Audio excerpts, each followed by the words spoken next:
আসসালামু আলাইকুম সবাইকে, আমি ইশতিয়াক। তোমাদের সবাইকে স্বাগতম জানাচ্ছি পিওসিতে। সো আজকে আমাদের গুণগত রসায়নের দ্বিতীয়তম লেকচারটা আপলোড হচ্ছে। সো দ্বিতীয়তম লেকচারটা অলরেডি আপলোড হয়েছে, তোমরা সবাই দেখে নাও এই আজকের লেকচারটাই। সো আমরা গত লেকচারে কি আলোচনা করেছিলাম বলতো? গত লেকচারে আমরা আলোচনা করেছিলাম থমসনের পারমাণবিক মডেল এবং হচ্ছে রাদারফোর্ড পারমাণবিক মডেল। আজকে আমরা আলোচনা করব বোর পরমাণু মডেল। Very very important. হয়তো তোমরা টাইটেলে দেখো, ভিডিও টাইটেলে দেওয়া আছে বোর পরমাণু মডেল। তবে বোর পরমাণু মডেল পড়ার আগে আমাদেরকে একটু রাদারফোর্ড পরমাণু মডেলের ইররগুলো, অর্থাৎ তার ভুলগুলো কি কি ছিল সেটা আলোচনা করতে হবে। সো খেয়াল করলে দেখবা যে রাদারফোর্ড পরমাণু মডেলের গত ক্লাসের তিনি মোস্ট প্রবাবলি কয় নাম্বার পয়েন্টে বলেছিলেন? তিনি মোস্ট প্রবাবলি 3 নাম্বার পয়েন্টে বলেছিলেন। তিনি বলেছিলেন যে তার মডেলটিকে তিনি সৌর মডেলের সাথে তুলনা করেছেন। সৌর মডেলের সাথে, অর্থাৎ মানে সৌরজগতের সাথে, বেসিক্যালি এটা বলতে হবে সৌরজগতের সাথে। অর্থাৎ যে পৃথিবী যেভাবে সূর্যকে কেন্দ্র করে চারিদিকে ঘুরতে থাকে, অর্থাৎ গ্রহগুলো যেভাবে সূর্যকে কেন্দ্র করে চারিদিকে ঘুরতে থাকে, ঠিক তদ্রূপ ইলেকট্রনগুলা নিউক্লিয়াসকে কেন্দ্র করে চারিদিকে ঘুরতে থাকে। তিনি এভাবে তুলনা করেছেন। আচ্ছা, এখন প্রশ্ন হচ্ছে যে ইলেকট্রন আর নিউক্লিয়াসের মধ্যে কোন ধরনের বল কাজ করে? আবার প্রশ্ন হচ্ছে গ্রহ এবং সূর্যগুলোর মধ্যে, মানে গ্রহ উপগ্রহগুলো এবং সূর্যগুলোর মধ্যে কোন ধরনের বল কাজ করে? তো তুমি একটু ভালোভাবে কেয়ারফুলি দেখলে বুঝবা যে পৃথিবী এবং সূর্যের মধ্যে বল কাজ করে হচ্ছে মহাকর্ষ বল, অর্থাৎ সৌরজগতে মহাকর্ষ বল কাজ করে। আর ইলেকট্রন আর প্রোটনের মধ্যে কোন ধরনের বল কাজ করে? স্থির বৈদ্যুতিক আকর্ষণ বল কাজ করে। এখন তুমি নিজেই বুঝো যে এই পয়েন্টটা আসলে কি না, ভ্যালিড না। অর্থাৎ তিনি যে বললেন যে রাদারফোর্ড যে সৌরজগতের সাথে তুলনা দিলেন সেটা ভ্যালিড না, কারণ ইলেকট্রন ও প্রোটনের মধ্যে স্থির বৈদ্যুতিক আকর্ষণ বল কাজ করে, যেখানে গ্রহগুলোর মধ্যে কাজ করে হচ্ছে মহাকর্ষ বল। সেজন্য এই দুইটা কম্পারিজন, অর্থাৎ এইভাবে যে তুলনা করলেন সেটি কি নয়, বৈধ নয়, ভ্যালিড নয়। এটা একটা মিস্টেক পরবর্তী বিজ্ঞানীরা পেয়েছেন। এরপরে আসি 2 নাম্বার পয়েন্টে। সো 2 নাম্বার পয়েন্টের মিস্টেকটা আমরা ধরে নিই। দেখো 2 নাম্বার পয়েন্টে যেটা আসলে বের করা হয়েছিল সেটা হচ্ছে এরকম যে, দেখো যে 2 নাম্বার পয়েন্টে বলা হচ্ছিল যে তার এই মডেলে বর্ণালী সংক্রান্ত কোনো ধারণা পাওয়া যায় না। বর্ণালী সংক্রান্ত কোনো ধারণা পাওয়া যায় না। এবং এটা আমি একটু নীল কালিতে লিখবো, কারণ এটা আমি এখন কিছুই বলবো না, কারণ এটা আমি কিছু বললে তোমরা বুঝবা না। অর্থাৎ বর্ণালী সংক্রান্ত ধারণা পাওয়া যায় না, এটা জাস্ট তোমরা আপাতত লিখে ফেলো, কারণ এই পয়েন্টটা আমরা আলোচনা করব পরবর্তী ক্লাসে। বর্ণালী সংক্রান্ত পরবর্তী ক্লাসে, কারণ এর পরবর্তী ক্লাসে আমরা ম্যাথ করব। বর্ণালী সংক্রান্ত ধারণা পাওয়া যায় না, এটো বর্ণালী সংক্রান্ত কোনো ধারণা পাওয়া যায় না। আচ্ছা, আমি এটা বোঝার দরকার নাই, জাস্ট আমি এটা লিখে ফেললাম। 3 নাম্বার পয়েন্টে যেটা বলা হচ্ছিল সেটা হচ্ছে কি, যে একাধিক ইলেকট্রনের রাদারফোর্ড মডেল কিরকম হবে। অর্থাৎ রাদারফোর্ড মডেল এখানে একাধিক ইলেকট্রন সম্পর্কে কোনো ধারণা দেয় নাই। অর্থাৎ ইলেকট্রন একটার থেকে বেশি থাকলে তার মডেল কিরকম হবে। ধরো ইলেকট্রন আছে 5টা, তখন তার মডেল কিরকম হবে। যেমন ধরো তুমি যদি অক্সিজেনের খেয়াল করে দেখো, অক্সিজেন ইলেকট্রন আছে 8টা, সো অক্সিজেনের পারমাণবিক মডেল কেমন হবে এটা নিয়ে কোনো ব্যাখ্যা দেয় না। অর্থাৎ একাধিক ইলেকট্রনের রাদারফোর্ড মডেল কিরকম হবে সেটা নিয়ে কোনো ধারণা তার মডেলে দেওয়া হয়নি। সো লিখে রাখো যে একাধিক ইলেকট্রনের, খেয়াল করে দেখবা যে একাধিক ইলেকট্রনের কোনো ধারণা দেওয়া হয়নি। ওকে, সো একাধিক ইলেকট্রনের, লিখো তো, একাধিক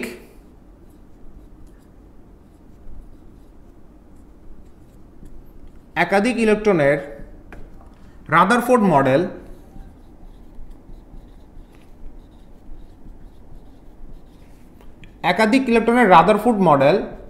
কিরকম হবে, একাধিক ইলেকট্রনের রাদারফোর্ড মডেল কিরকম হবে সেটা নিয়ে কোনো ধারণা দেওয়া হয়নি। লিখো, একাধিক ইলেকট্রনের রাদারফোর্ড মডেল কিরকম হবে সেটা নিয়ে কোনো ধারণা দেওয়া হয়নি।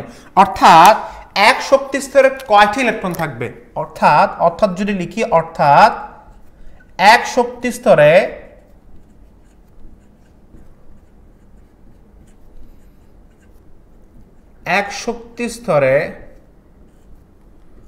কয়টা ইলেকট্রন থাকবে,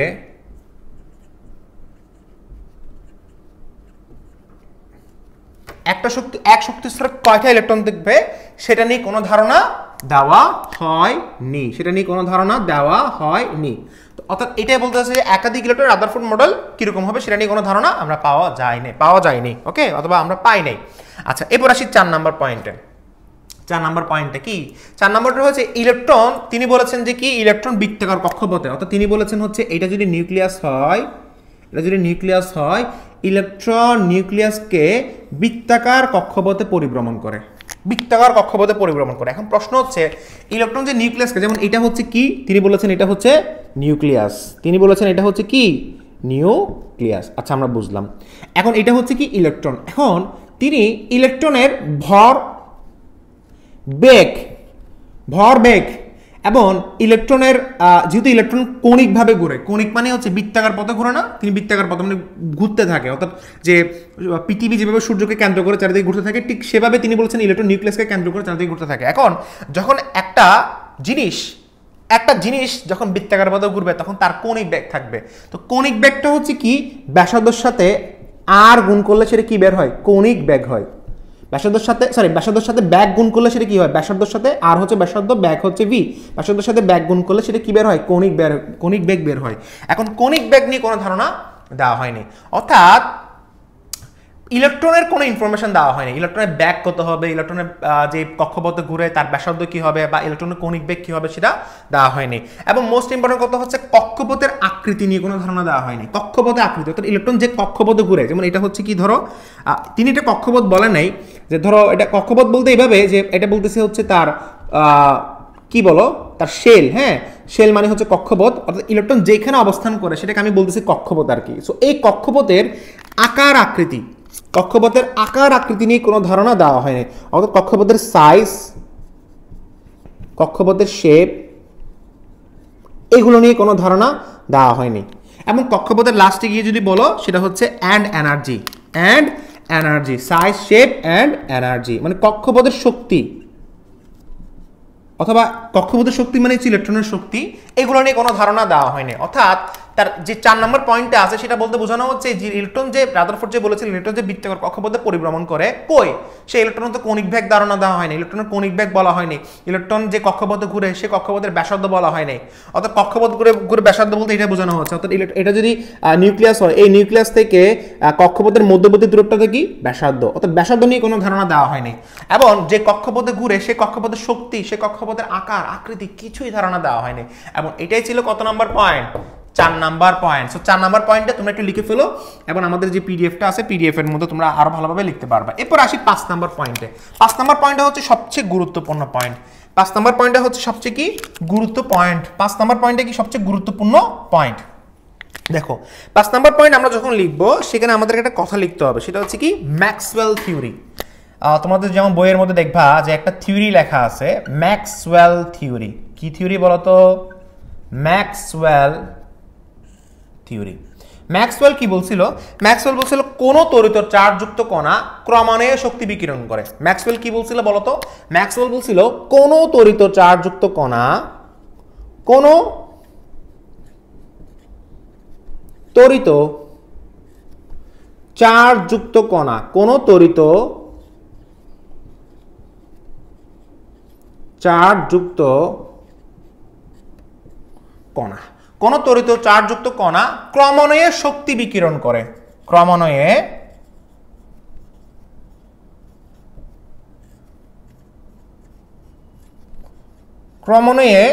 শক্তি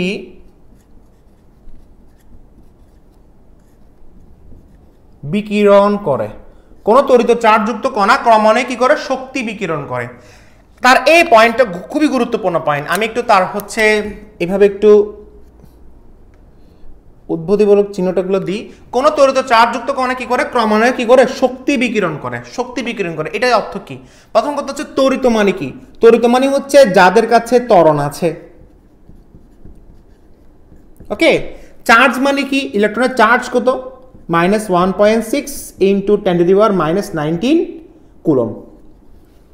আর ইলেকট্রনকে একটা পার্টিকেল হিসেবে কাউন্ট করা হয়।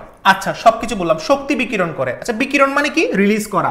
আমি যদি ভাত খেলে সেটা কি আমি খাচ্ছি, শোষণ করছি, আর আমি যখন ছেড়ে দিই তখন সেটাকে বলা হয় বিকিরণ। বিকিরণ মানে হচ্ছে রিলিজ করা। এখন প্রশ্ন হচ্ছে তড়িৎ মানে কি?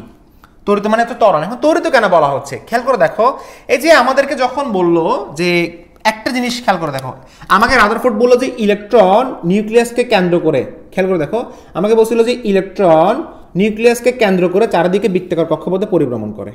এটা কে বলছিল? রাদারফোর্ড বলছিল ইলেকট্রন নিউক্লিয়াসকে কেন্দ্র করে চারিদিকে বৃত্তাকার কক্ষপথে পরিভ্রমণ করে। এটা গত ক্লাসে বলছিলাম, তাই না?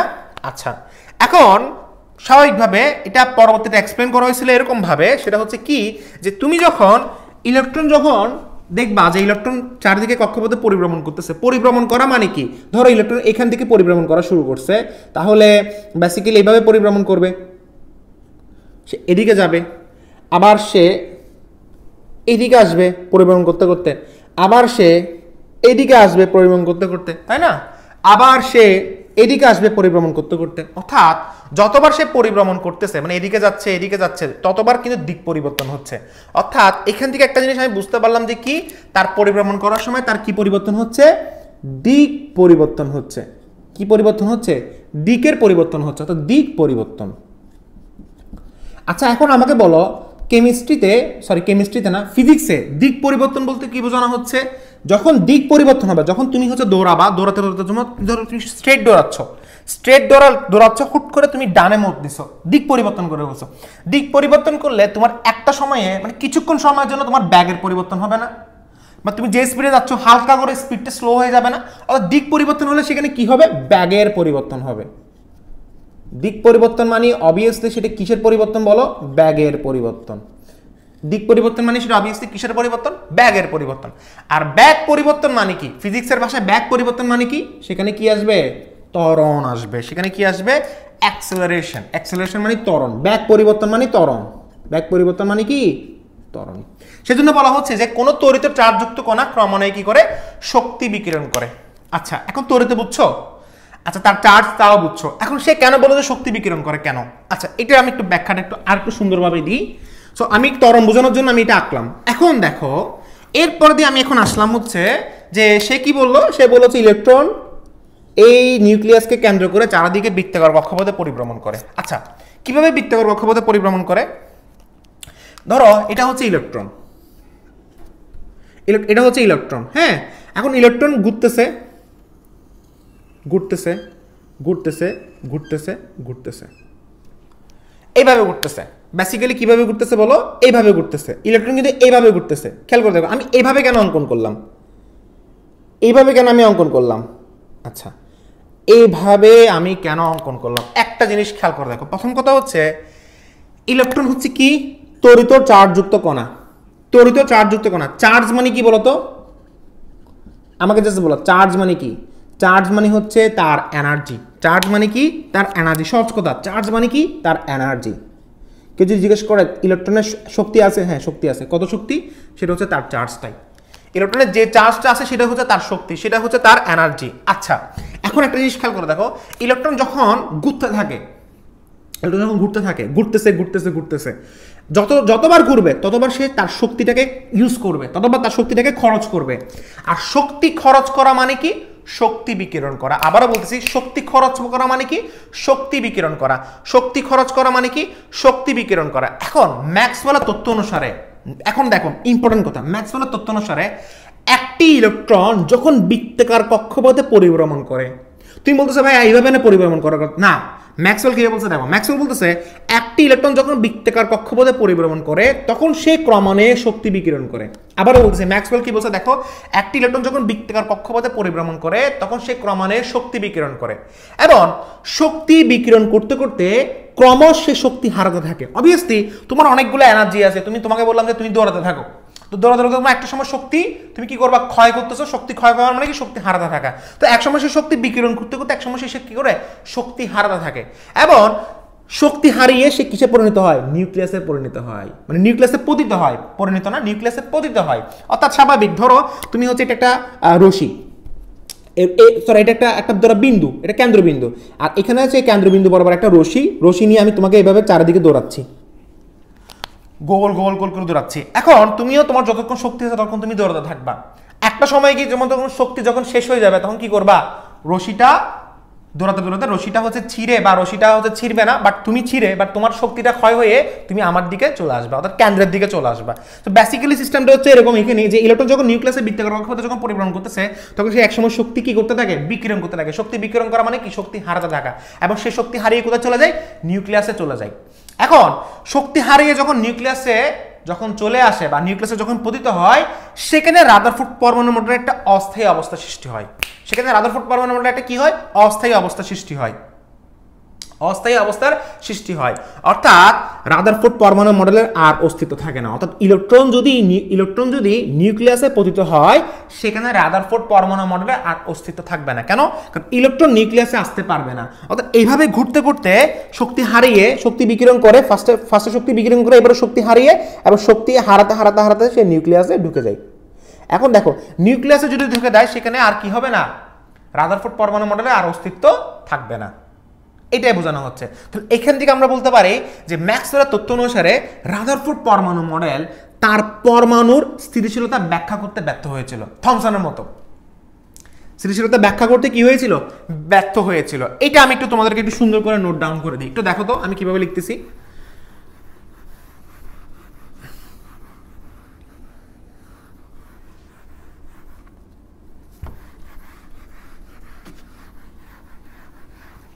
তো দেখো কিভাবে আমি এখানে লিখবো। প্রথম কথা হচ্ছে, আমাকে বলো যে আমি 1 নম্বর পয়েন্টে কি বলবো, বলো 1 নম্বর পয়েন্ট আমি বলবো হচ্ছে এই, সরি ম্যাক্সওয়েল কি বলছিল, ম্যাক্সওয়েল হচ্ছে ইলেকট্রন যখন বৃত্তাকার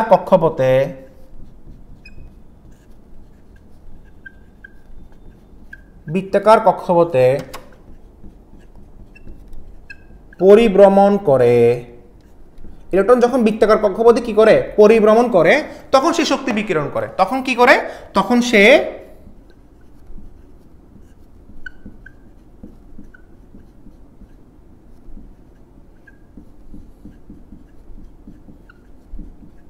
কি করে, শক্তি বিকিরণ করে।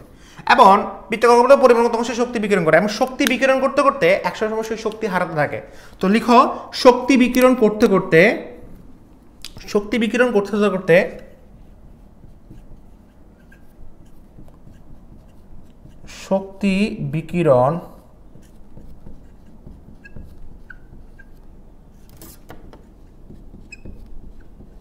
করতে করতে সে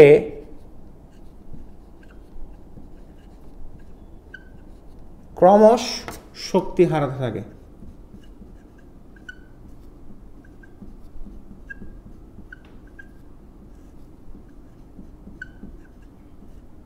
সে ক্রমশ শক্তি কি করে থাকে, হারাতে থাকে। এবং শক্তি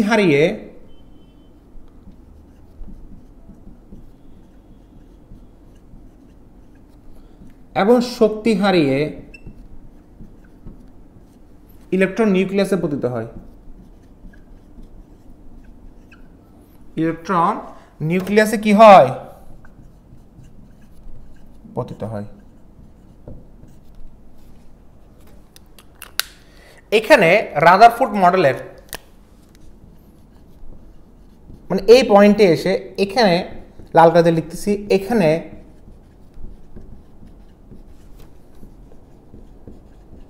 রাদারফোর্ড মডেলের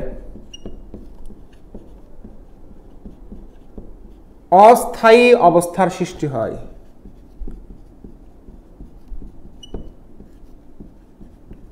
অস্থায়ী অবস্থার সৃষ্টি হয়। অর্থাৎ এখানে রাদারফোর্ড মডেলে অস্থায়ী অবস্থার সৃষ্টি হয় যদি ইলেকট্রন নিউক্লিয়াসে পতিত হয়। লিখো তো, যদি ইলেকট্রন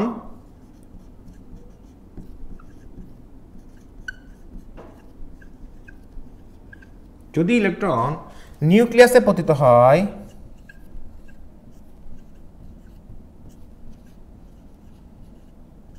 তখন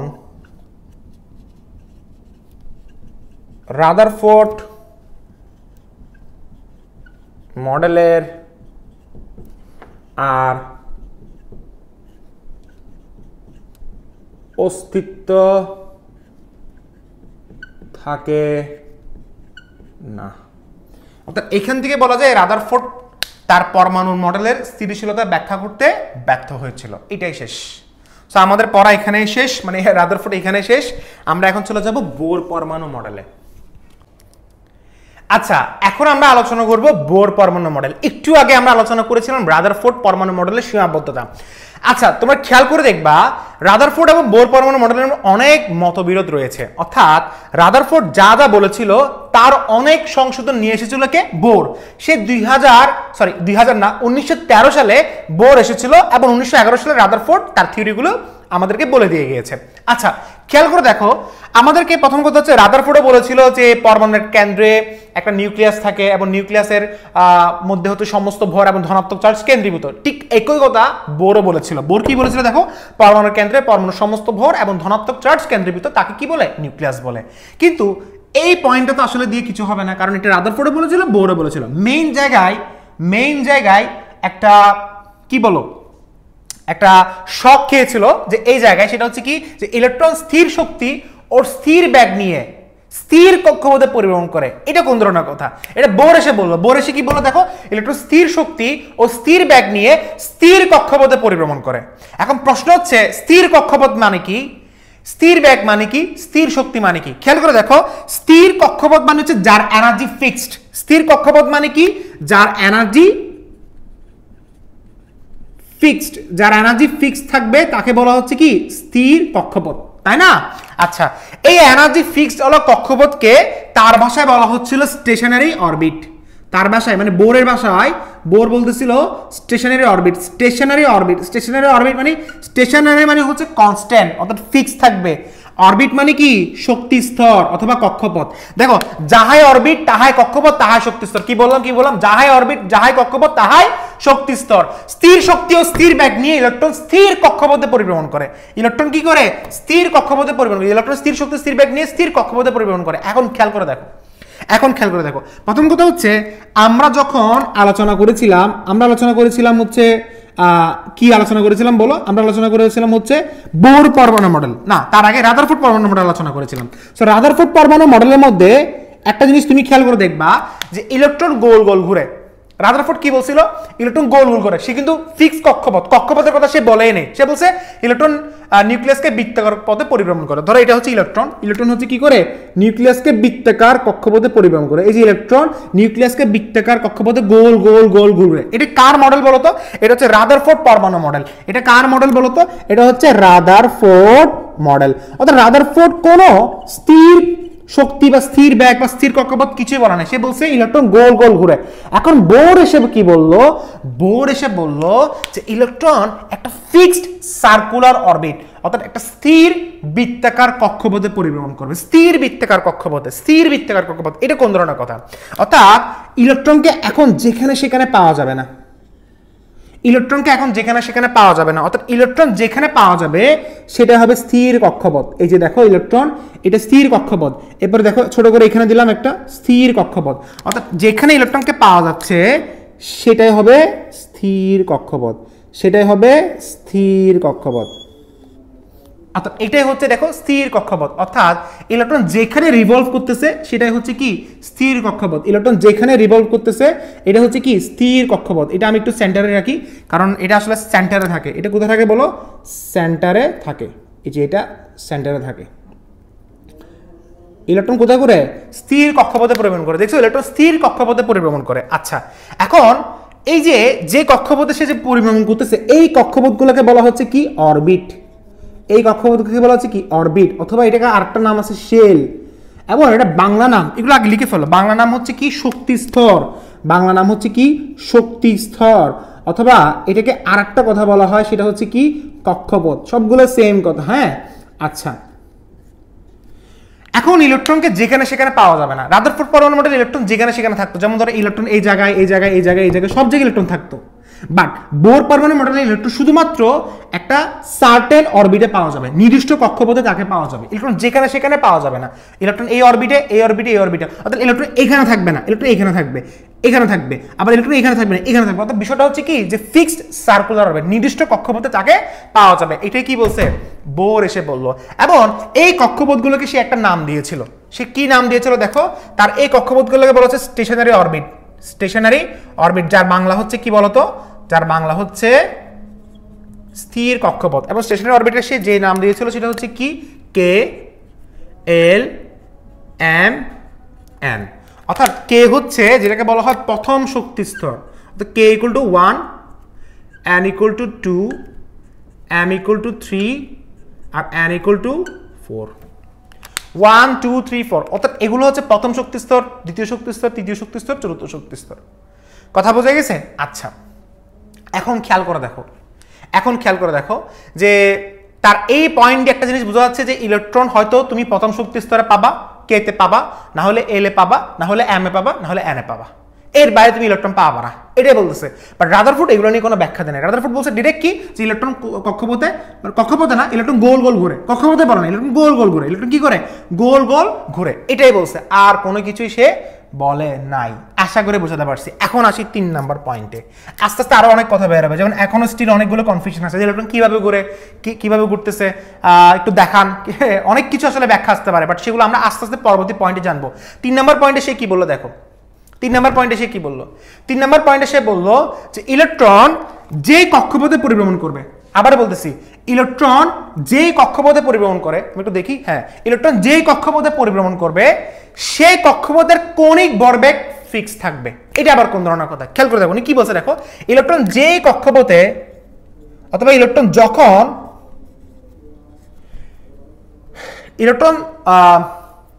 যখন কক্ষপথে পরিভ্রমণ করবে তখন সেই কক্ষপথের কৌণিক ভরবেগ হবে, সেই কক্ষপথের কৌণিক ভরবেগ, ইলেকট্রন যে কক্ষপথে পরিভ্রমণ করবে সেই কক্ষপথের কৌণিক ভরবেগ হবে তার h/2π এর পূর্ণ সংখ্যার গুণিতক। কি বলছে দেখো, ইলেকট্রন না, এটা এইভাবে লিখলে ভালো হবে না, এটা লিখতে হবে এরকম করে, ইলেকট্রন সেই কক্ষপথে পরিভ্রমণ করবে, এটা ভেবে লিখো, ইলেকট্রন সেই কক্ষপথে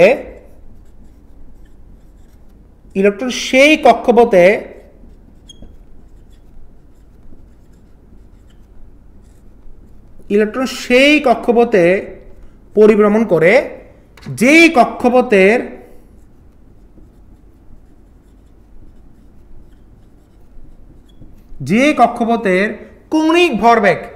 কক্ষপথের কৌণিক ভরবেগ, খুবই ইন্টারেস্টিং একটা পয়েন্ট, যে কক্ষপথের, লিখে ফেলো তাড়াতাড়ি, যে কক্ষপথের কৌণিক ভরবেগ হবে h/2π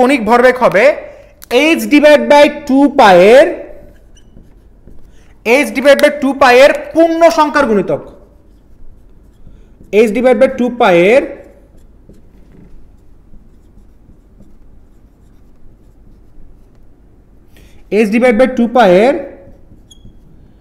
পূর্ণ সংখ্যার গুণিতক। ইলেকট্রন সেই কক্ষপথে পরিভ্রমণ করে যে কক্ষপথের কৌণিক ভরবেগ হবে h/2π এর পূর্ণ সংখ্যার গুণিতক। এটার অর্থ কি?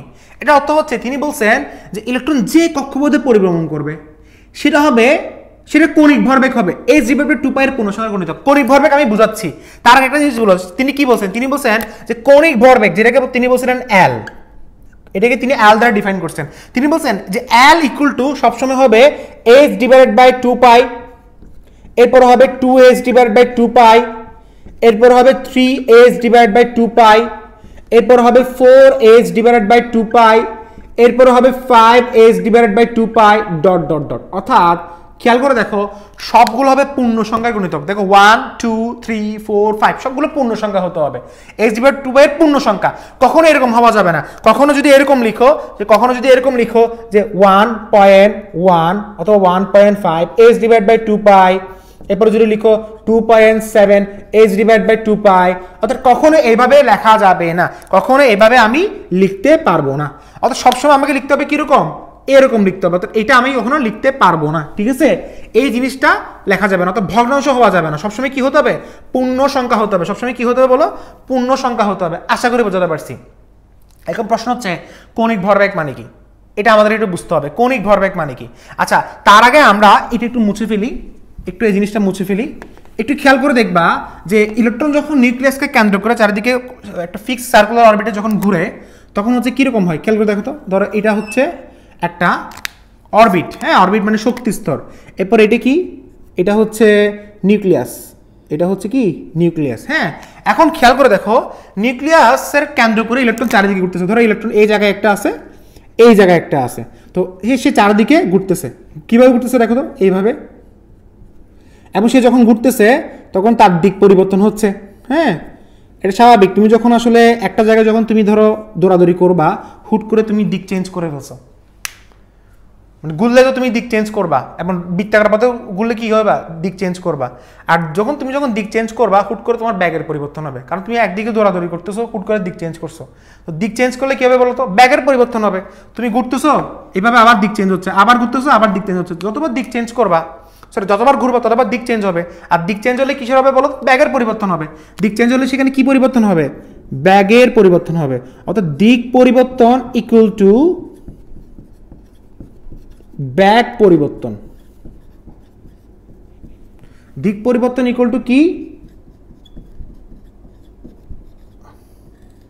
দিক পরিবর্তন ইকুয়াল টু কি, এখানে ব্যাগ পরিবর্তন, তাই না? তুমি দিক পরিবর্তন করতেছো, তোমার ব্যাগও চেঞ্জ হচ্ছে। আচ্ছা, তো এখানে তার একটা ব্যাগ আছে, যদিও ব্যাগ আছে, এবং তার এখানে আবার ভরও আছে, এবং তার এখানে একটা ব্যাসার্ধও আছে। তার এখানে কি আছে, ব্যাসার্ধ আছে। খেয়াল করে দেখো, এই যে ব্যাসার্ধ, এটাকে বলা হচ্ছে ব্যাসার্ধ, তাই না? এটাকে বলা হচ্ছে তার ব্যাসার্ধ। তো দিক চেঞ্জ হচ্ছে, ব্যাগ চেঞ্জ হচ্ছে। সো ব্যাগটা আমি লিখলাম, সেটা হচ্ছে কি ব্যাগ ভি, আর এম লিখলাম হচ্ছে তার ভর, আর হচ্ছে ব্যাসার্ধ। ব্যাসার্ধ কেমনে বের করছি, তার কক্ষপথ থেকে তার নিউক্লিয়াসের মধ্যবর্তী দূরত্ব, কক্ষপথ থেকে নিউক্লিয়াসের মধ্যবর্তী দূরত্ব হচ্ছে ব্যাসার্ধ। আচ্ছা, একটা জিনিস খেয়াল করে দেখো, যখন আমি এখানে এল লিখবো, তো আমি যখন এখানে এল লিখতেছি, এল ইকুয়াল টু আমি কি লিখতে পারি বলতো, তার ভরবেগ কি এম ভি, ভরবেগ হচ্ছে এম ভি, আর ব্যাসার্ধ হচ্ছে আর। তো এখানে তার কৌণিক ভরবেগ, তোমরা ক্লাস 9-10 পড়ে এসেছো যে কৌণিক ভরবেগ কি, তার ব্যাসার্ধের সাথে তার ভরবেগের গুণফলটা হচ্ছে তার কৌণিক ভরবেগ। ব্যাসার্ধের সাথে ভরবেগের গুণফল হচ্ছে কি তার কৌণিক ভরবেগ, আর ইন্টু এম ভি, তাই না? আচ্ছা, এখানে ধরো আমি হচ্ছে যে এখানে আমি একটা ভেক্টর চিহ্ন দিলাম। ভেক্টর চিহ্ন দিলে কি হয় বলতো, ভেক্টর চিহ্ন দিলে সেটা হবে ক্রস গুণন, মানে ক্রস ভেক্টর। আর ক্রস ভেক্টর সমান, অনেকে জানো ফিজিক্সে পড়বা, ক্রস ভেক্টর সমান সেখানে কি আসবে, সাইন থিটা আসবে। এখন প্রশ্ন হচ্ছে থিটা মানে কি? আচ্ছা, থিটা বের করবো কেমন, দেখো তো, এই যে ব্যাসার্ধর সাথে ইলেকট্রনের দিকের মধ্যবর্তী কোণ কত, বের করো তো। ব্যাসার্ধর সাথে ইলেকট্রন দিকের মধ্যবর্তী কোণ, এই যে ব্যাসার্ধর সাথে ইলেকট্রনের দিকের, এই যে ইলেকট্রন দিক হচ্ছে এটা না, এই ব্যাসার্ধর সাথে ইলেকট্রন দিকের মধ্যবর্তী কোণ কত, এই ব্যাসার্ধর সাথে ইলেকট্রন দিকের মধ্যবর্তী কোণ কত, অর্থাৎ এই ব্যাসার্ধর সাথে ইলেকট্রন দিকের মধ্যবর্তী কোণ কত, 90 ডিগ্রি, আবার 90 ডিগ্রি। তো ব্যাসার্ধের সাথে ইলেকট্রন দিকের মধ্যবর্তী কোণ হচ্ছে 90 ডিগ্রি। তো সুতরাং আমরা এখানে সাইন থিটা, থিটা আমরা কি লিখতে পারি, 90 লিখতে পারি। অর্থাৎ আমি বলতে পারি এম বি আর সাইন 90, তাহলে ইকুয়ালটা আমরা লিখতে পারি এম বি আর। তো এটাই হচ্ছে কৌণিক ভরবেগ, যেটা হচ্ছে এম বি আর। কৌণিক ভরবেগ মানে কি, বৃত্তাকার পথে যখন যে ব্যাগ, বৃত্তাকার পথে একটা কণা যখন যে ব্যাগে পরিবহন করে, তখন সেখানে কৌণিক ভরবেগ সৃষ্টি হয়। এটাই হচ্ছে কৌণিক ভরবেগ। এখন এই কৌণিক ভরবেগের মান সবসময় পূর্ণ সংখ্যার গণিত হতে হবে। অর্থাৎ এটা সহজ কথা কি জানো, আমাকে বোর পরমাণু, আচ্ছা ব্যাগ পরিবর্তন দিয়ে কি বোঝাচ্ছে সেটা আমি আসতেছি একটু পরে। অর্থাৎ আমাকে বোর পরমাণু বলতেছে যে ভাই, যে ইলেকট্রন যে বৃত্তাকার কক্ষপথে পরিবহন করবে, যত নাম্বার বৃত্তাকার কক্ষপথে পরিবহন করবে, সেই নাম্বারটা হবে সবসময় পূর্ণ সংখ্যা। অর্থাৎ ইলেকট্রন প্রথম কক্ষপথে পরিবহন করলো, এরপরে দ্বিতীয়, এরপরে তৃতীয়, এরপরে চতুর্থ, এরপরে পঞ্চম, এরপরে ষষ্ঠ, এরকম করে যাবে। কিন্তু কখনো এরকম হবে না 1.1 ইলেকট্রন 1.5 কক্ষপথে পরিবহন করছে, ইলেকট্রন 2.5 কক্ষপথে পরিবহন করছে, ইলেকট্রন 5.5 নাম্বার কক্ষপথে পরিবহন করছে, ইলেকট্রন হচ্ছে 3.5 নম্বর কক্ষপথে পরিবহন করছে। এইভাবে কখনো পসিবল না। হয়তো ইলেকট্রন প্রথম, দ্বিতীয়, তৃতীয়, চতুর্থ, পঞ্চম, এরকম। ইলেকট্রন কি 0 হওয়া পসিবল, মানে 0 কক্ষপথে পরিবহন করা পসিবল? আনসার হচ্ছে না, 0 হবে না, 1 2 3 4 5 এরকম হতে হবে। এটাই বলছে আসলে 3 নাম্বার পয়েন্টটা। অর্থাৎ তার কক্ষপথের কৌণিক ভরবেগ হবে h/2 পাই এর পূর্ণসংখ্যার গুণিতক। আচ্ছা, এটা বোঝার আরেকটা ওয়ে আছে, যেমন এখানে আমরা এখানে একটা সূত্র বের করতে পারি। আচ্ছা, সূত্রটা আমরা কি বের করছি, সূত্র আমরা বের করে নেই। যেমন L ইকুয়াল টু কি আসছে, এমবিআর। L ইকুয়াল টু কি আসছে, এমবিআর, তাই না? L equal to MBR. আচ্ছা, তার মতে একটা জিনিস খেয়াল করে দেখো, আমরা এখানে L ইকুয়াল টু h/2 পাই পাইছি না। ধরো আমরা ধরে নিচ্ছি যে এখানে সকল পূর্ণ সংখ্যাগুলোকে আমরা n ধরে নিচ্ছি। তাহলে n equal to 1 2 3 4 dot dot dot dot, ঠিক আছে? তো আমরা ধরে নিচ্ছি যে L ইকুয়াল টু কি পাচ্ছি বলো, NH/2 পাই। আবার আমরা L ইকুয়াল টু কি পাইছি অ্যাম্বিয়ার। এই যে L ইকুয়াল টু যে অ্যাম্বিয়ার পাইছি এটাকে ধরো আমরা এখন 1 নাম্বার ইকুয়েশন দিলাম, এরপর আমরা L ইকুয়াল টু আবার কি পাইছি বলো অ্যাম্বিয়ার। এখন এখান থেকে আমরা এটাকে আমরা 2 নাম্বার ইকুয়েশন দিলাম। এখন আমাকে বলো 1 এবং 2 নাম্বার ইকুয়েশন থেকে আমরা কি পাই? 1 এবং 2 নাম্বার ইকুয়েশন থেকে আমরা পাই যে MVR equal to NH divided by 2 pi. এটাই হচ্ছে ভাই আমাদের একটা ইম্পর্টেন্ট একটা সূত্র।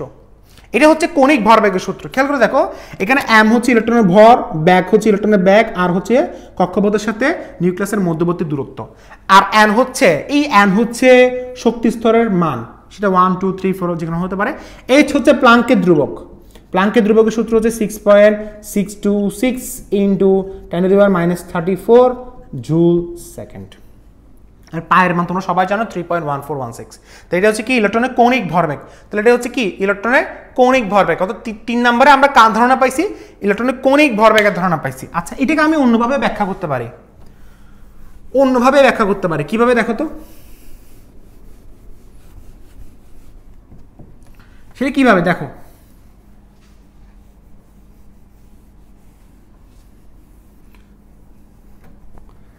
সেটা কিভাবে? সেটা হচ্ছে 3 নম্বরের আমরা একটা অল্টারনেটিভ একটা পয়েন্ট বের করতেছি, মানে এটা আমরা অন্যভাবে ব্যাখ্যা করতে পারি। যেমন কিছু কিছু বইয়ে আরেকভাবে দিছে, এটা লিখছে এরকম যে ইলেকট্রন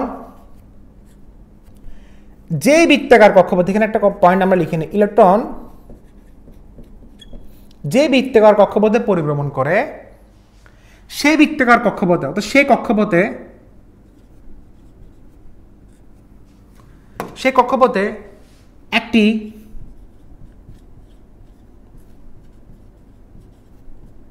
পূর্ণ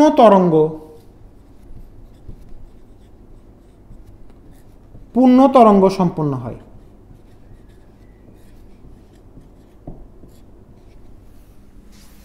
এটাকে আমি একটা স্টার চিহ্ন দিচ্ছি যে এটা হচ্ছে একটু অল্টারনেটিভ একটা পয়েন্ট, সেখানে একটা পূর্ণ তরঙ্গ সম্পন্ন হয়। অর্থাৎ ইলেকট্রন যে বৃত্তাকার কক্ষপথে পরিভ্রমণ করে, অর্থাৎ এখানে পূর্ণ এই যে এরকম একটা পূর্ণ তরঙ্গ সম্পন্ন হচ্ছে, এই যে শেষ পূর্ণ তরঙ্গ। অনেকে তরঙ্গ এরকম না, তরঙ্গ এইভাবে বলছে পূর্ণ তরঙ্গ সম্পন্ন হচ্ছে। যদি তরঙ্গ দৈর্ঘ্য ল্যামডা হয়, লিখো তো দেখি, যদি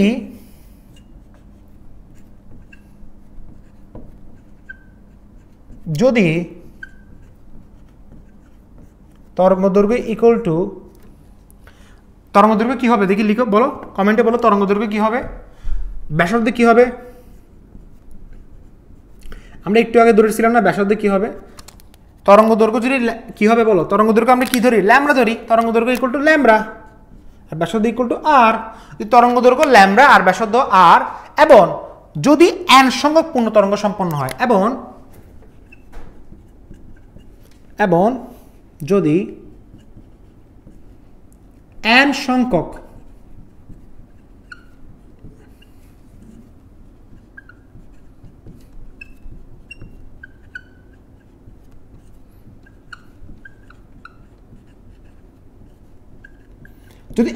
পূর্ণ তরঙ্গ সম্পন্ন হয়, তাহলে আমরা বলতে পারি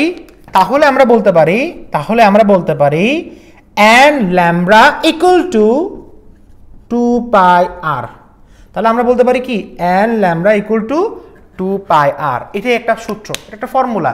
যদি একটা পূর্ণ তরঙ্গ দৈর্ঘ্য সম্পন্ন হয়, তরঙ্গ দৈর্ঘ্যকে ল্যামডা, এবং যদি বলা হয় কতবার পূর্ণ তরঙ্গ দৈর্ঘ্য সম্পন্ন হয়েছে, এটা যদি n বলি, n সংখ্যক বলি, আর ব্যাসার্ধ যদি r বলি, আমরা বলতে পারি n lambda equal to 2 pi r। এটাকে ভাইয়া কষ্ট করে 1 নাম্বার ইকুয়েশন দাও। এরপর তোমরা সবাই অনেকে জানো যে আইনস্টাইনের সূত্র কি বলছে, ইকুয়াল টু mc স্কয়ার। এরপরে আমরা প্লাঙ্কের সূত্র জানি, ইকুয়াল টু কি h নিউ মানে কি c বাই ল্যামডা, তাই না? c by lambda. এখন আমরা কষ্ট করে এটাকে আমরা 1 নাম্বার ইকুয়েশন দিই, এটাকে আমরা 2 নাম্বার ইকুয়েশন দিই। এখন আমরা একটা কষ্ট করলেই পাচ্ছি যে 1 এবং 2 থেকে আমরা কি পাচ্ছি বলো, mc square equal to hc by lambda. তাহলে এখান থেকে আমরা পাচ্ছি, কাটাকাটি করলে দেখবা lambda equal to h by mc, lambda equal to h by mc। এবং এই lambda equal to h by mc যদি এই জায়গায় বসাই দিই, তাহলে আমরা পাচ্ছি n into h by mc equal to 2 pi r। তাহলে আমরা এখান থেকে পাচ্ছি কি mbr equal to nh divided by 2 pi. এখানে সিটাকে আমরা ভি লিখছি কেন? সিটাকে আমরা কেন ভি লিখছি খেয়াল করে দেখো, সিটাকে ভি লিখছি কেন হচ্ছে, তোমরা বলতে পারো যে সি হচ্ছে ভাইয়া আলোর ব্যাগ। সিটা কি বলো? সিটা হচ্ছে ভাইয়া আলোর ব্যাগ, যেটা হচ্ছে কত 3 × 10⁸। আর ভিটা হচ্ছে কার ব্যাগ? ইলেকট্রনের ব্যাগ।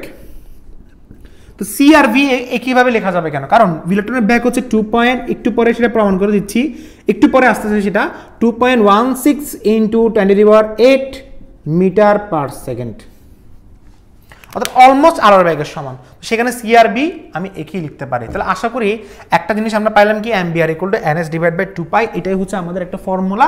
তো মনে রাখবা ইলেকট্রন সেই কক্ষপথে পরিবহন করবে যে কক্ষপথে কি হবে s/2π এর পূর্ণ সংখ্যার গুণিতক হবে। অর্থাৎ সবসময় এরকম 1s/2π, 2s/2π, 3s/2π, 4s/2π। কখনো তোমাকে বলবে না যে 4.5তম কক্ষপথের কণিক ভরবেগ নির্ণয় করো। তো তোমাকে এই সূত্র দিয়ে অনেকগুলো ম্যাথ করা যাবে। যেমন আমি একটু নেক্সট ক্লাসে ম্যাথ করাবো, যেমন নেক্সট ক্লাসে আমি একটা ম্যাথ করাবো যে হাইড্রোজেনের 5ম কক্ষপথের কণিক ভরবেগ নির্ণয় করো। কি বলছে বলো?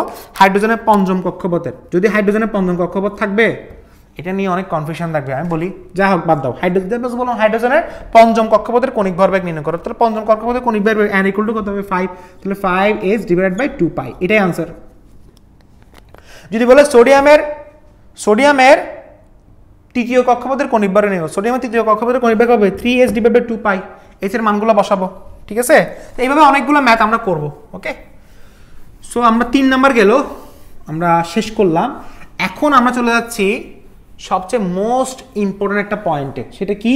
সেটা হচ্ছে আমরা এটা লেকচার 1-এ পড়ছিলাম, মনে আছে? লেকচার 1-এ কি পড়ছিলাম? লেকচার 1-এ আমরা একটা পয়েন্ট পড়ছিলাম। পয়েন্টে কি?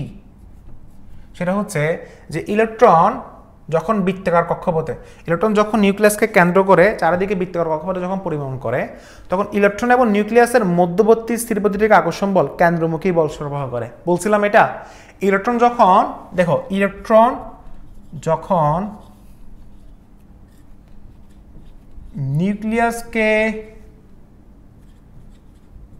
কেন্দ্র করে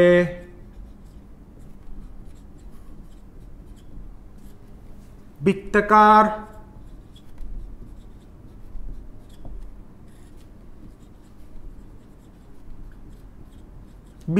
কক্ষপথে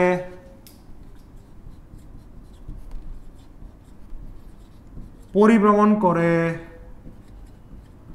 ইলেকট্রন যখন বৃত্তাকার কক্ষপথে, ইলেকট্রন যখন নিউক্লিয়াসকে কেন্দ্র করে বৃত্তাকার কক্ষপথে যখন পরিভ্রমণ করে, তখন একটা কথা ঘটে। তখন ইলেকট্রন ও নিউক্লিয়াসের মধ্যকার স্থির বৈদ্যুতিক আকর্ষণ বল, খেয়াল রাখো, মোস্ট ইম্পর্টেন্ট পয়েন্ট, মধ্যকার স্থির বৈদ্যুতিক আকর্ষণ বল কেন্দ্রমুখী বল সরবরাহ করে। মধ্যকার স্থির বৈদ্যুতিক আকর্ষণ বল কি সরবরাহ করে? কেন্দ্রমুখী বল সরবরাহ করে। আবারও বলতেছি, মধ্যকার স্থির বৈদ্যুতিক আকর্ষণ বল কি সরবরাহ করে? কেন্দ্রমুখী বল সরবরাহ করে। একটু সবাই লিখে নাও, কেন্দ্রমুখী বল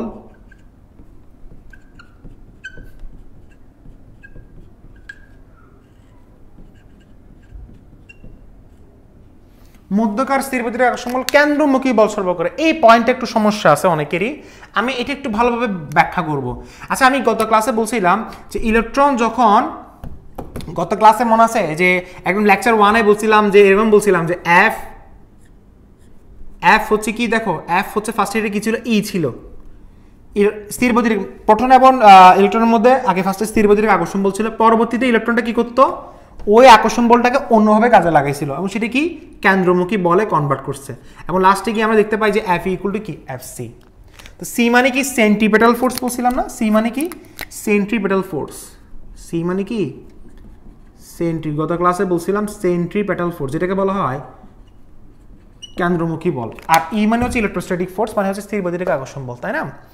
আচ্ছা, সো এফসি মানে কি? কেন্দ্রমুখী বল। আচ্ছা, কেন্দ্রমুখী বল বুঝতেছো যে কেন্দ্রমুখী বল হচ্ছে কি? যে ইলেকট্রন, এটা হচ্ছে কি? নিউক্লিয়াসকে কেন্দ্র করে চারিদিকে বৃত্তাকার কক্ষপথে একটা ইলেকট্রন পরিভ্রমণ করে। সো যে ইলেকট্রনটা পরিভ্রমণ করে সেই ইলেকট্রনের কি আছে? একটা এম আছে, একটা ভি আছে, এবং তার কক্ষপথের একটা ব্যাসার্ধ আছে, তাই না? তো যখন সেই ইলেকট্রন যখন যে টানের অনুভবে এই যেভাবে ঘুরাচ্ছি, তার মধ্যবর্তী যে টানটা সে পাচ্ছে, সে কি টান? কেন্দ্রমুখী টান, কেন্দ্রবিমুখী না, কেন্দ্রমুখী টান। সো কেন্দ্রমুখী টানের সূত্রটা সবাই জানার কথা, সেটা হচ্ছে Fc ইকুয়াল টু mv²/r। সূত্রটা কি বলো? Fc ইকুয়াল টু কি? mv²/r। তাহলে এই Fcটা কি পাইছি বলো? mv²/r পাইছি। Fe মানে কি? Fe মানে কি? Fe মানে হচ্ছে ইলেকট্রোস্ট্যাটিক ফোর্স, স্থির বৈদ্যুতিক আকর্ষণ বল। আচ্ছা, স্থির বৈদ্যুতিক আকর্ষণ বল বুঝবো কেমনে? প্রথম কথা হচ্ছে, ধরো তুমি এখানে একটা ইলেকট্রন নিছো, স্থির বৈদ্যুতিক আকর্ষণ বলটা আগে বুঝো। এরপর তুমি এই জায়গায় একটা প্রোটন নিছো, ভালোভাবে বুঝো, বেসিকটা ভালোভাবে বোঝার ট্রাই করো। তো ইলেকট্রন আর প্রোটনের মধ্যে একটা বল কাজ করবে, কেন? কারণ ইলেকট্রন হচ্ছে অবশ্যই নেগেটিভ চার্জ আর প্রোটন হচ্ছে পজিটিভ চার্জ। নেগেটিভ এবং পজিটিভের মধ্যে একটা বল কাজ করবে, সেই বলকে বলা হচ্ছে কি বল? স্থির বৈদ্যুতিক আকর্ষণ বল। আচ্ছা, এখন ওই আকর্ষণ বলটা ধরো আমরা বের করব। আকর্ষণ বলটা কেমনে বের করে মনে আছে? কিভাবে বের করে? আকর্ষণ বলের মানটা কেমনে বের করে বলো? F সমানুপাতিক, অর্থাৎ কোন বিপরীত চার্জ দ্বয়ের মধ্যবর্তী বল তার চার্জ দ্বয়ের, অর্থাৎ তাদের চার্জের, কোন চার্জের মধ্যবর্তী বল তাদের চার্জ দ্বয়ের মধ্যবর্তী গুণফলের সমানুপাতিক। অর্থাৎ এটা চার্জ যদি Q1 ধরো, তাদের চার্জ দ্বয়ের মধ্যবর্তী গুণফলের সমানুপাতিক এবং তাদের মধ্যবর্তী দূরত্বের বর্গের ব্যস্তানুপাতিক। মনে আছে এটা? তাদের মধ্যবর্তী দূরত্বের বর্গের ব্যস্তানুপাতিক। অর্থাৎ এখান থেকে আমরা পাচ্ছি কি? যে F ইকুয়াল টু, এখানে একটা ধ্রুবক আসবে, ধ্রুবক হচ্ছে C ইন্টু, মনে আছে এটা? Q1 Q2 ডিভাইডেড বাই কি হবে? R²। এবং এই C এর মানটা আসলে লেখা হয়েছিল কি? C এর মানটা আসলে এইভাবে লেখা হয়েছিল যে 1/4, আসলে C না, এটা আসলে এইভাবে লেখা হয়। C যারা পড়ছো তারা এইভাবে উচিত না, তারা বলবো 1/4πε0। ধ্রুবকের মানটা কি? 1/4πε0। এটাই হচ্ছে তার ধ্রুবকের মানটা। এখন অর্থাৎ কোন চার্জ দ্বয়ের মধ্যবর্তী গুণফলের সমানুপাতিক এবং মধ্যবর্তী দূরত্বের বর্গের ব্যস্তানুপাতিক হচ্ছে ওই চার্জ দ্বয়ের মধ্যবর্তী স্থির বৈদ্যুতিক আকর্ষণ বলের মান। তাহলে এটাই হচ্ছে Fe, এটাই হচ্ছে কি? Fe। তাহলে Fe equal to 1/4πε0 Q1 Q2 divide by কি? R²। মনে থাকবে এটা? মনে থাকবে? আচ্ছা, এখন আমাকে বলো, এটা হচ্ছে 1 নাম্বার দিলা, এটাকে 2 নাম্বার দিলা, তাহলে প্রশ্ন মতে, মানে প্রশ্ন বলতে কি, শর্ত মতে আমরা কি বলতে পারি বলো? শর্ত মতে আমরা এটা বলতে পারি না যে আমরা এটা বলতে পারি যে আমরা কি কি পাইছি বলো? আমরা পাইছিলাম না, আমরা ফার্স্টে ওইটা আগে লিখি, কোনটা? Feটা আগে লিখবো, 1/4, কারণ ওখানে আগে লিখছি না, ε0 Q1 Q2,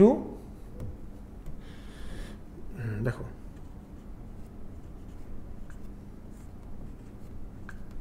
ইকুয়াল টু কি পাবো বলো?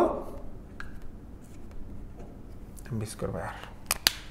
1/4πε0 Q1 Q2 divide by R² equal to mv²/r। এটাই হচ্ছে আমাদের কি?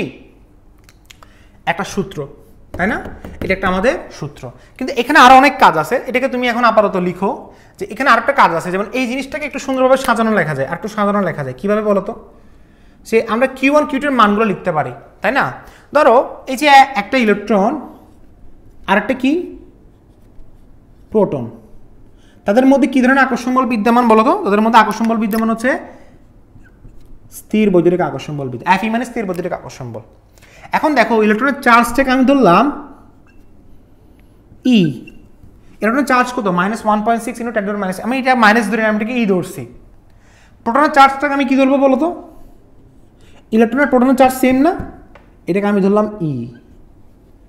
দুইটা তো সেম। এর দেখো প্রথম কথা হচ্ছে, তুমি বলতে পারো যে ভাইয়া একটাকে মাইনাস একটাকে প্লাস দেন নাই কেন? একটাকে মাইনাস একটাকে প্লাস দেন নাই কেন? আচ্ছা দেখো, প্রথম কথা হচ্ছে ধরো আমি এটাকে প্লাস দিলাম, ইলেকট্রন চার্জটাকে আমি প্লাস মাইনাস দিব না, আমি প্লাসই দিলাম বোঝানোর জন্য আর কি, যে এটার চার্জ সমান হচ্ছে কি? প্রোটন। ইলেকট্রনের চার্জ হতে কত? -1.6 × 10⁻⁹, প্রোটনের চার্জও সেম 1.6 × 10⁻⁹, চার্জ সেম। কিন্তু এখানে আরো কথা আছে। কথাটা হচ্ছে যে তুমি ধরো Q1টাকে তুমি কি ধরছো? E ধরছো। Q1টাকে তুমি কি ধরছো? E ধরছো। Q2কে তুমি এখন কি ধরবা? Q1 মানে হচ্ছে ইলেকট্রনের চার্জ, Q1 মানে কি? ইলেকট্রনের চার্জ। Q1টাকে ইলেকট্রন চার্জকে তুমি কি ধরছো? ই ধরছো। Q2কে তুমি কি ধরবা? একটু খেয়াল করে দেখো। প্রথম কথা হচ্ছে যে আমাদের যেই নিউক্লিয়াসটা আছে, এই যে নিউক্লিয়াস, এটা এখানে নিউক্লিয়াস, এখন নিউক্লিয়াসে কয়টা প্রোটন আছে এটা আমরা বুঝবো কেমনে? নিউক্লিয়াসে কয়টা প্রোটন থাকে এটা বুঝবো কেমনে? খেয়াল করে দেখো। প্রথম কথা হচ্ছে নিউক্লিয়াসে তো অনেকগুলো প্রোটন থাকতে পারে, আবার অনেকে বলবে যে ইলেকট্রন তো অনেকগুলো থাকতে পারে। একটু ওয়েট করো, বলতেছি। প্রথম কথা হচ্ছে ইলেকট্রন একটা, আমরা এতগুলো মডেলে শুধু একটা ইলেকট্রন কাউন্ট করছি। হ্যাঁ, আমরা ইলেকট্রন একটাই, ইলেকট্রন কয়টা আছে সেটা আমরা জানি না, আমরা ধরে নিচ্ছি ইলেকট্রন একটাই, বাট প্রোটন তো অনেকগুলো থাকতে পারে। কারণ প্রোটন অনেকগুলো থাকতে পারে কেন বলছি? কারণ চার্জ তো অনেকগুলো হতে পারে, পজিটিভ চার্জ অনেকগুলো হতে পারে। কয়টা পজিটিভ চার্জ আমার জানা নেই। প্রথম কথা হচ্ছে নিউক্লিয়াসে কোন চার্জ থাকে আমাকে বলো। নিউক্লিয়াসে কোন চার্জ থাকে একটু আমার সাথে সাথে লিখো। নিউক্লিয়াসে চার্জ থাকে, কোন চার্জ থাকে? Proton charge. আগে বলো নিউক্লিয়াসে যে পজিটিভ চার্জে কি থাকে? প্রোটন থাকে। আচ্ছা, এখন আমাকে বলো একটা নিউক্লিয়াসে কয়টা প্রোটন আছে? ধরে নিচ্ছি একটা নিউক্লিয়াসে একটা প্রোটন আছে। একটা নিউক্লিয়াসে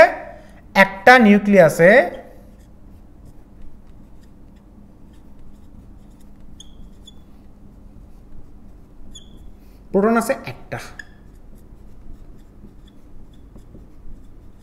এখন ধরো একটা নিউক্লিয়াসে প্রোটন একটা, আবার এখন ধরে নিলাম একটা নিউক্লিয়াসে প্রোটন অনেকগুলো আছে। যদি একটা প্রোটন থাকতো তাহলে আমি ধরতাম হচ্ছে শুধু শুধু প্লাস কথার কথা প্লাস যদি একটা নিউক্লিয়াসে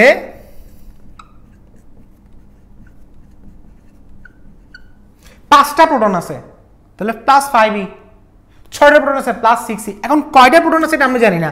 আমি ধরে নিচ্ছি একটা নিউক্লিয়াসে প্রোটন যেহেতু কয়টা আছে আমি জানি না, তাহলে প্রোটন নাম্বার, একটা নিউক্লিয়াসে প্রোটন নাম্বার ইকুয়াল টু, আমি কয়টা আছে জানি না, তাহলে আমি ধরে নিচ্ছি প্লাস ZE। প্লাস এগুলো লেখার দরকার নেই, তবু লিখছি আর কি। প্লাস মাইনাস এখানে লেখার দরকার নেই, এখানে প্লাস মাইনাস লিখবো না। প্লাস ZE, কারণ বলের মধ্যে প্লাস মাইনাস লেখা যাবে না, লিখবো না। একটা নিউক্লিয়াসে প্রোটন কয়টা? Plus ZE। প্লাস কি ZE, বলের মধ্যে প্লাস মাইনাস লেখা যাবে না, বুঝছো? প্লাস মাইনাস লেখা যাবে না। একটা নিউক্লিয়াসে প্রোটন কয়টা? Plus ZE। কারণ আমরা ওইখানে কিন্তু প্লাস মাইনাস লিখি নাই, ওই যে মধ্যবর্তী স্থিরপতির আকর্ষণ বলে কুলম্বের সূত্রের মধ্যে লিখি নাই, তো এখানে লেখা যাবে না, বুঝছো? তো সেজন্য আমি প্লাস এগুলো দিলেও না দিলেও কি সমস্যা নাই, এটা জাস্ট তোমাকে বোঝানোর জন্য দিছি। তাহলে একটা নিউক্লিয়াসে ধরো প্রোটন নাম্বার আমি জানি না, কয়টা? 5টা থাকতে পারে। যেমন তুমি ধরো সোডিয়ামের প্রোটন কয়টা আছে? 11টা। পারমাণবিক সংখ্যা 11 মানে প্রোটন সংখ্যা 11। এবার অক্সিজেনের প্রোটন সংখ্যা কয়টা আছে? 8টা। তো এখন তুমি অক্সিজেনের প্রোটন চার্জ কত দিবা? প্লাস 8 না, এটা কত দিবা? প্লাস 11 না, এটা প্লাস 11 না। আরে ভাইয়া, এটা প্লাস 11 না, এটা চার্জ কত? Plus 11e।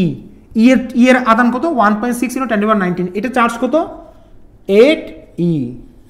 ঠিক সেম ভাবে একটা নিউক্লিয়াসে কয়টা প্রোটন আছে আমি জানি না, তো আমি ধরে নিচ্ছি প্লাস ZE অথবা শুধু ZE। তাহলে এখন Q2 এর মান আমি কত বেশি বলো? ZE। এখন আমি মানগুলো বসানো স্টার্ট করি। তাহলে 1/4 pi epsilon naught ZE square divided by R²। এটা আমার মান। এখন আমি এখানে পাইছি mb square by r। এটা হচ্ছে আমাদের এখন লেটেস্ট ফর্মুলা। কষ্ট করে আপনারা একটু কি আবার লিখেন, মানে এখন আমরা কিছু ফর্মুলা বের করব।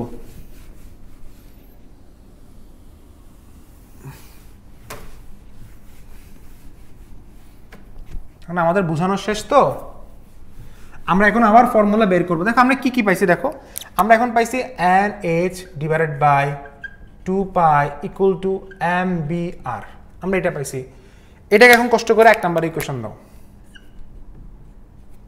এরপর আমরা আবার কি পাইছি বলো? আমরা পাইছি 1/4 pi epsilon naught Q1 Q2 divided by R² equal to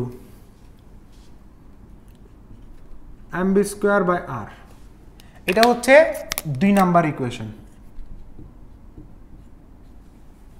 1/4 pi epsilon naught Q1 Q2 divided by R² equal to mb square by r। এটা হচ্ছে 2 নাম্বার ইকুয়েশন। আমরা একটা কাজ করি, 1 নং ইকুয়েশনকে আমরা বর্গ করে পাই।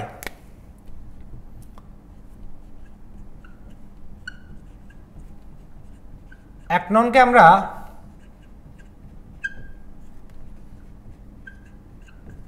বর্গ করে পাই। তো বর্গ করলে কি আসে বলো তো?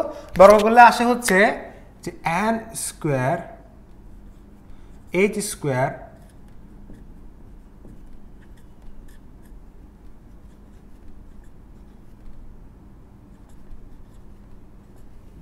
শেষ।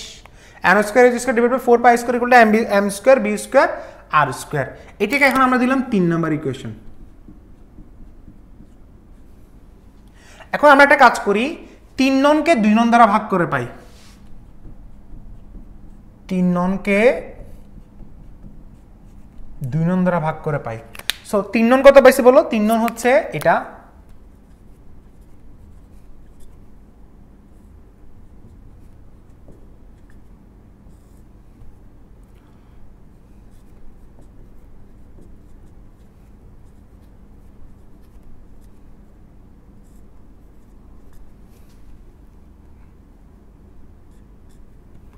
ইকুয়াল টু কি পাইছি বলো তো?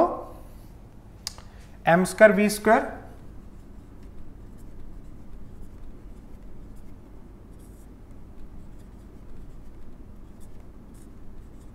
শেষ। এখন ভাইয়া এই জিনিসটা আমরা 3 ননকে 2 নন দ্বারা ভাগ করলাম। এখন দেখো যে এখানে আমরা যদি আরো কিছু যদি বের করতে চাই, কিভাবে বের করব? বা দিয়ে লিখো তো দেখি, বা দিয়ে কি আসে?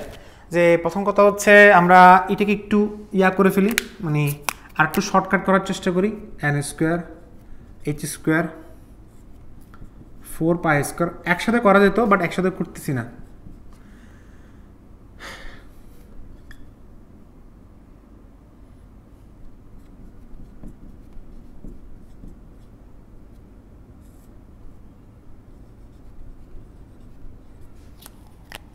ইকুয়াল টু এখানে কি আসবে বলো? M R cube. কেমনে বলো তো কিভাবে হয়েছে এটা? এই যে এখানে এটা কাটাকাটি করছি, এখানে জাস্ট একটা এম হবে আর উপর আটটা চলে গেছে M R cube. M R cube মনে থাকবে এটা? দেখো 8টা তো উপর উঠে যাবে, 8টা উপর উঠে যাবে। আর এখানের মধ্যে এখন কাটাকাটি কি করা যাবে দেখো, এই যে এটা কাটাকাটি যাবে, এখানে অনলি পাই থাকবে। এরপরে আরে আমি Q1 Q2 লিখছি কেন? সেট আমি ভুল লিখছি না। একটা জিনিস তোমরা মনে করে দাও নাই, Q1 Q2 না, এটা ZE হবে। তো আমরা Q1 Q2 কেন ধরছি? সেট ZE, এটা ZE হবে। সো এখানে কি হবে? ZE। এক্সট্রিমলি সরি, এটার জন্য তোমাদের কাটাকাটি করতে হচ্ছে একটু। ZE ঠিক আছে এখন ওকে। সো দেখো এরপরে কি হয়েছে দেখো, সো ZE এখানে আসছে, এরপর এখানে কি আসছে? পাই। সো আর কোনো কিছু কাটাতে যাবে? হ্যাঁ যাবে, সেটা হচ্ছে আর স্কোয়ারটা। দেখো এই যে এখানে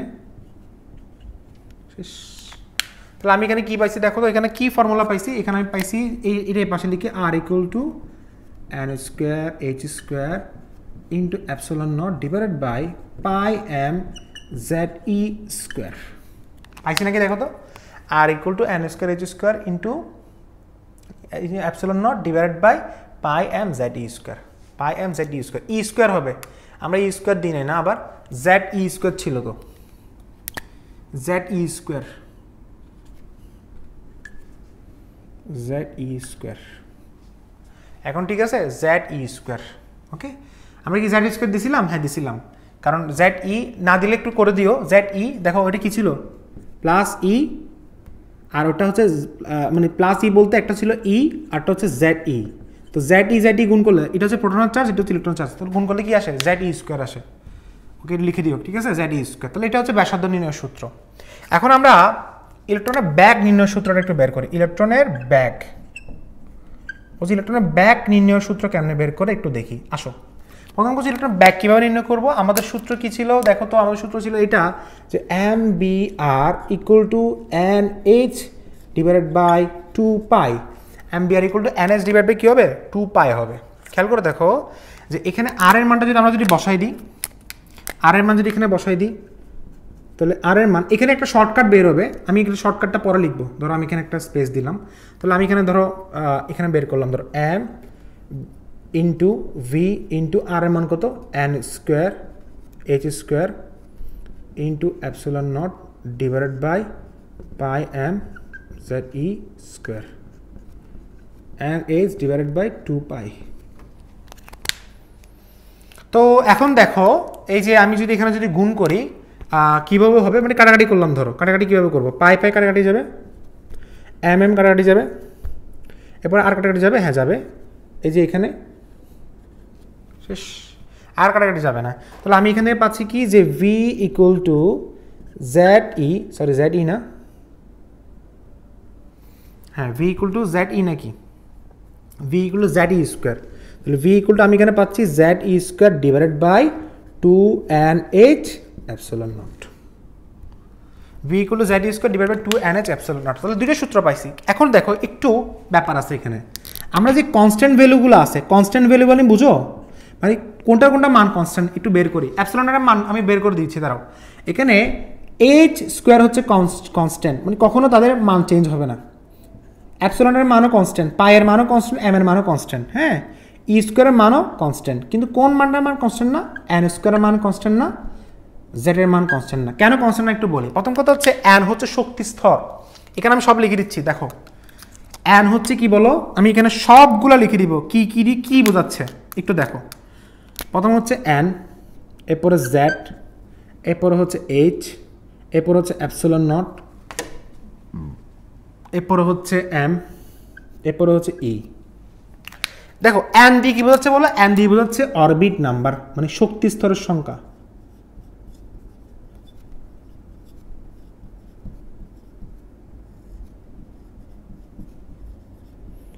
অরবিট নাম্বার মানে কোন কক্ষপথে আছে। জেড ডি বোঝাচ্ছে কি, অ্যাটমিক নাম্বার, ইংলিশে লিখে দিচ্ছি এটা, অ্যাটমিক নাম্বার মানে পারমাণবিক সংখ্যা। এরপরে এইচ ডি বোঝাচ্ছে প্লাঙ্কের ধ্রুবক। প্লাঙ্কের ধ্রুবক কত আমাকে বলো, মানগুলো হচ্ছে আমি লাল কালিতে লিখেছি। প্লাঙ্কের ধ্রুবক হচ্ছে 6.626 into 10⁻³ joule second, M KS পদ্ধতিতে। অ্যাপসিলনের মানটার একক কত, 8.854 into 10⁻12 C square, newton inverse 1, metre inverse 2। M এর মান কত হবে, 9.11 ইন্টু 10⁻31 কেজি। ই এর মান কত হবে, -1.6 ইন্টু 10⁻19 কুলম। সবগুলো মান আমি এখানে লিখে দিছি, ওকে। আচ্ছা, এখন এই মান যেটা আছে না, এখানে যে মানটা আছে, এখন তুমি এখানে যতগুলো মান পাইছো সবগুলো মান তুমি এখানে বসাও, একটা মান বসাও, একটা মান বসাও, সবগুলো মান বসাতে থাকো। অ্যাপসিলনের মানটা বসাও, এইচ এর মান বসাও, পায়ের মান বসাও, এম এর মান বসাও, ই এর মান বসাও। তুমি এখানে মান কি পাবা জানো, তুমি এখানে মান পাবা হচ্ছে 0.592 ইন্টু 10⁻10 মিটার। দেখা যাচ্ছে কিনা দেখি তো, 0.592 10⁻10 metre into N square divide by Z. তুমি চাইলে এই শর্টকাট ফর্মুলাটা ইউজ করতে পারো, বাট কখন ইউজ করবো কখন ইউজ করবো আমি সেটা বলে দিচ্ছি। আগে বুঝো সব কিছু ঠিকভাবে লিখছি কিনা। আচ্ছা, এখন এখানে 0.592 10⁻10 মিটার লিখছি, এটাকে আবার চাইলে তুমি অ্যাংস্ট্রমে লিখতে পারো। এখানে আরেকটা কথা লিখে রাখো যে সবচেয়ে মোস্ট ইম্পর্টেন্ট, সেটা হচ্ছে 1 মিটার সমান 10⁻10 অ্যাংস্ট্রম, আবার 1 মিটার সমান 10⁻9 ন্যানোমিটার। এগুলো কাজে লাগবে। অনেক সময় দেখবে অ্যাংস্ট্রমে বের করছে, তাহলে অ্যাংস্ট্রমে কেমনে বের করবো, আমরা যদি 1 মিটার সমান 10⁻10 অ্যাংস্ট্রম, না 1 মিটার সমান 10⁻10 অ্যাংস্ট্রম, তাহলে 1 অ্যাংস্ট্রম সমান কত মিটার হবে? মিটার বড় নাকি অ্যাংস্ট্রম বড়? মিটার বড়। বড় থেকে ছোট গুণ করতে হবে, ছোট থেকে বড় ভাগ করতে হবে। তাহলে ছোট থেকে বড়, মিটার থেকে অ্যাংস্ট্রমে নিয়ে যাবো, তাহলে ছোট থেকে বড় ভাগ করতে হবে। কত দ্বারা ভাগ করবো? 10⁻10 দ্বারা ভাগ করবো। 10⁻10 দ্বারা ভাগ করে দাও, 0 আসবে, 0 মানে 1 আসবে আর কি। তাহলে আনসার কত হবে? 0.592 অ্যাংস্ট্রম। যারা বুঝতেছে না তারা একবার দেখো, into N square divide by Z. তো এখন মিটার থেকে সেন্টিমিটার নিতে পারো। মিটার থেকে সেন্টিমিটার কত হবে? tan ইনভার্স 8 হবে। tan ইনভার্স 8 মানে 10⁻8 হবে, মানে tan ইনভার্স 8 মানে 10⁻8, 10⁻8। ঠিক সেম ভাবে v8টা বের করতে পারো। v8টা কেমনে বের করবো দেখো তো। এখানে কনস্ট্যান্ট কি কি? E square constant, 2 constant, n constant, h constant. Sorry, আমি আর এক পাগল হয়ে গেছি। n কখনো কনস্ট্যান্ট হবে? হবে না। h কনস্ট্যান্ট হবে, এপসিলন নটের মান কনস্ট্যান্ট হবে, ইনটু এখানে z ডিভাইডেড বাই n। তাহলে এই যে এখানে যে মানটা আছে, এই মানটা তুমি পাবে কত জানো? 2.16 ইনটু, এই যে বললাম না অলমোস্ট আলোর বেগ, ইলেকট্রনের বেগ আর আলোর বেগ সেম। না, আমাদের ভুল হয়েছে মনে হয়, এটা আনসার আসবে, আমার এখন মনে পড়ছে, আনসার আসবে 6। এই যে এটা পারফেক্ট। দেখো হিসাব করে দেখো আনসার, এটা আনসার অবশ্যই এটাই আসবে 2.1 10⁻6 × z/n। হিসাব করে দেখো, আস্তে আস্তে হিসাব করিও, হ্যাঁ 2.1 10⁻6 × z/n, আর এটার আনসার আসবে 0.592। এটা এটা এটা কিসে আসছে বলো, এটা একক কি? এটা একক হচ্ছে metre per second, metre per second এটা। তাহলে ইলেকট্রনের ব্যাগ নির্ণয়ের সূত্র পড়াইছি, ইলেকট্রনের ব্যাসার্ধ নির্ণয়ের সূত্র পড়াইছি। এখন প্রশ্ন হচ্ছে কখন আমি শর্টকাট ইউজ করব, কখন আমি লং কাট ইউজ করব। দেখো পরীক্ষায় ট্রাই করবা শর্টকাট ইউজ না করে লং কাট ইউজ করার জন্য। r = n² h² × ε0 / πm z², আর v এর মান লিখবা z² / 2nh ε0। শর্টকাট কেন ইউজ করতে মানা করছে দেখো, অনেক সময় কি হয় জানো, যে তোমাকে এখানে ইলেকট্রনের ভরটা চেঞ্জ করে দিবে, বলবে যে ইলেকট্রনের যে ভর এখন তোমাকে বলতেছে 9.11 না, তোমাকে বলে দিবে 9.11 × 10⁻41 কেজি। এখন ইলেকট্রন ভর যদি চেঞ্জ করে দেয় বা ইলেকট্রনের যদি চার্জ যদি চেঞ্জ করে দেয়, তখন কি তুমি এই ফর্মুলাটা অ্যাপ্লাই করতে পারবা? পারবা না। কেন? কারণ এই ফর্মুলাটা আসছে এটা দিকে, আর এটাতে তুমি ইলেকট্রনের মান রাখছো কত? 9.11 × 10⁻31 কেজি। সো এখন কি করবা? এখন তোমাকে যে কাজটা করতে হবে সেটা হচ্ছে, এটা যদি তুমি যদি মাথায় রাখো, এখন ইচ্ছা মতো তুমি ইলেকট্রনের মান যত চেঞ্জ করার না কেন তুমি বসাতে পারবা। অর্থাৎ what I am trying to say, যে try to memorize this one, not this one. Okay, so এটা ভালোভাবে মনে রাখবা। ইলেকট্রন ব্যাগ ব্যাসার্ধ পড়াইছি, নেক্সট ক্লাসে এটার উপর আমরা ম্যাথ সলভ করব। আর এটা আমার মাঝখানে ভুল হয়েছিল, এটা z² হবে, z² সবাই লিখে দিছো, z² লিখে দিও। ওকে, সো নেক্সট ক্লাসে দেখা হচ্ছে লেকচার নাম্বার 3 আমরা ম্যাথ সলভ করাবো আমাদের প্যানেলে, ডিজিটাল প্যানেলে। আর এরপরে লেকচার নাম্বার 4 আমরা হোয়াইট বোর্ডে আবার ফিরে আসবো। সবাই ভালো থাকবো, সুস্থ থাকবা, আল্লাহ হাফেজ।